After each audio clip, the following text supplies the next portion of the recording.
Hello guys, welcome back to our channel. Indeed, uneasy lies the head that wears the crown. Right now, Governor Seyi Makinde, GSM, the governor of Oyo State, is really torn between the constitution of Nigeria and his people, the Yoruba nation, and Southwesterners as a whole. Well, right now, more people are making demands, and also Muric have asked one of the, should I call it, stringent demands I've heard in a while. And what the question is, will Seyi Makinde adhere to this demand? Time will tell. But in a moment, we're going to share all this. But before we do so, I'd like you to subscribe to our channel by clicking on the red subscribe button. Beside it, you will see a bell notification icon. Please go ahead, click on it to get notified as soon as we update our channel on YouTube. While the Muslim rights concerns as Muric, Muric, has called on Seyi Makinde, Oyo State Governor, and President Muhammadu Buhari to compensate Fulani herders attacked by angry mob on Friday. The religious body made a demand in a Sunday statement signed by its director, Ishak Akintola. Mr. Akintola also advised that the crisis which erupted in Ibarakba, Oyo State, between a Yoruba activist, Sunday Adeyemo, popularly known as Sunday Igboho, and Fulani herdsmen be properly handled. Calamity struck when supporters of Yoruba activists invaded the Fulani settlement in Ibarakba and attacked herders after the expiration of Igboho's vacation notice to herdsmen in the area. Properties worth millions of naira were lost after the errant youth set houses, vehicles, and other valuables ablaze. Weighing in, Muric is advising that those attacks be immediately compensated by the government to forestall further breakdown of law and order. So, in our word further say, it's also advising against demonizing an ethnic group over criminal activities of few elements within its fold. The Iganga incident must be condemned by all lovers of peace, but at the same time, we cannot close our eyes to the pain and suffering of farmers and indigenes of the area, whom criminals see as soft targets for kidnapping, armed robbery, and so on. It is, however, crystal clear that it is not a religious matter, though some have been misled into labeling it an Hausa Fulani affair. Our focus must be the criminals, not any tribe, Muric said. While we do not endorse violence, we opine that people whose farms have been destroyed have the right to express indignation.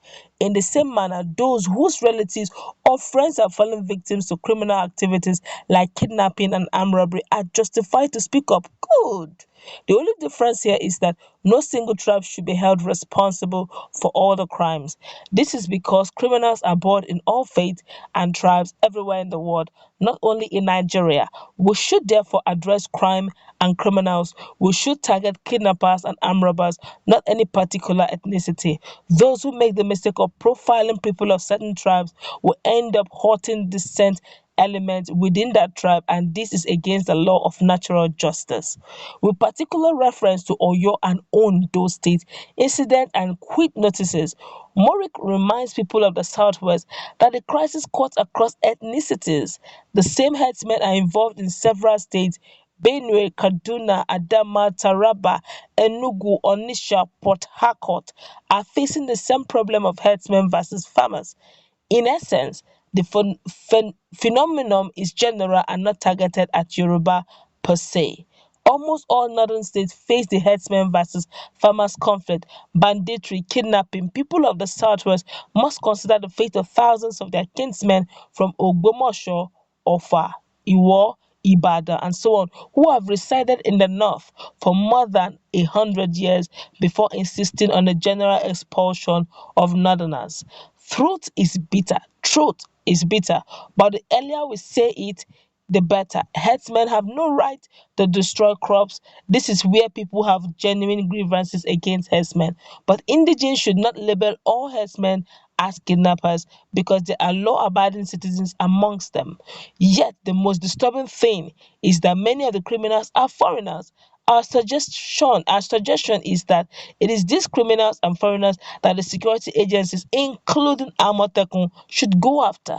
Instead of applying the big stick, Muric advised the federal government to consult widely with elders from all states of the federation concerning the issue of herdsmen versus farmers with a view to finding a comprehensive solution.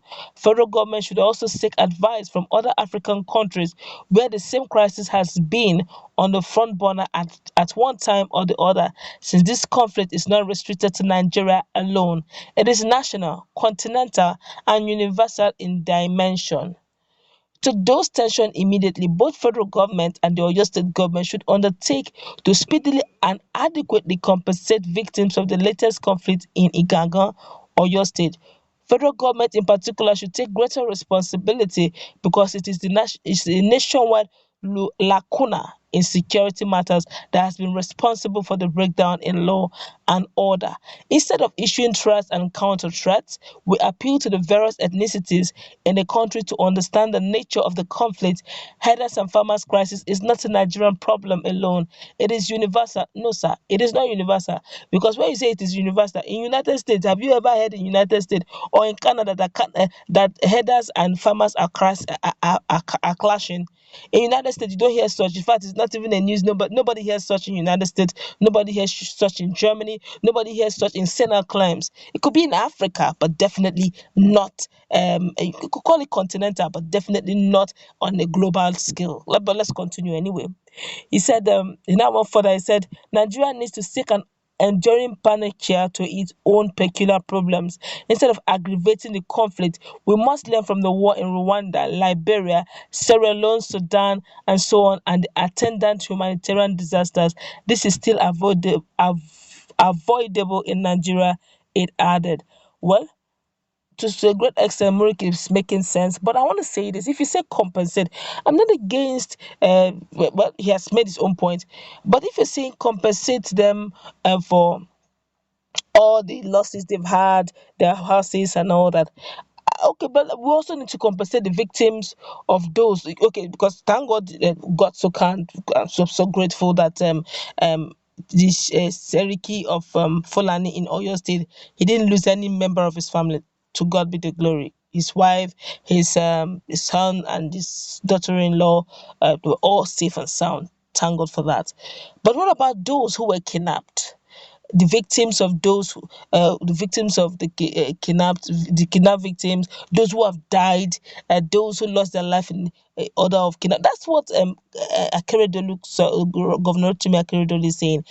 Look, why not vacate the forest? Because most often than not, based on a security report he had, they always take their victims to the forest. So to even guard even the Fulani herdsmen, even in on those states, they should be licensed. It's a way of even guarding even the security, even guarding the Fulani herdsmen in Ondo State as well. Apart from guarding Ondo indigenes and other locals living in Ondo, they are also by default it's also guarding even the Fulani herdsmen living in Ondo, because by the time they are licensed, that means everybody knows that this was a legitimate herdsman operating in Ondo State.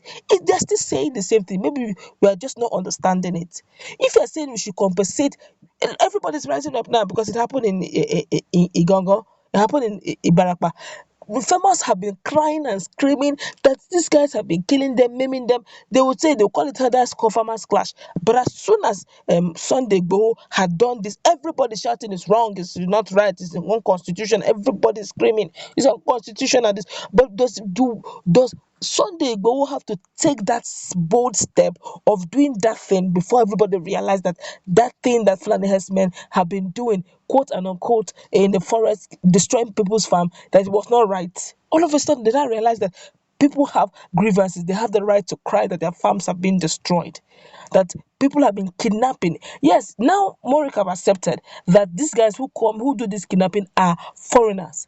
Okay, why not vacate the forest so that when they are passing through the forest, we can easily identify them via Amotekun and the rest, so that people can be easily guided, including the Fulani herdsmen living in the southwest.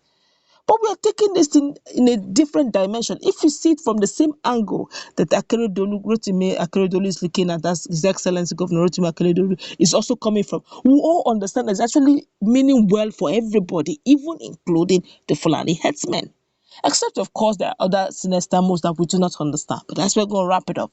Let's meet in our comment section. What's your take on what Muric has said concerning the issue of compensating the victims of, the Fulani settlement that lost 11 houses? And I asked the question, what about those who have lost their lives in the hands of kidnappers?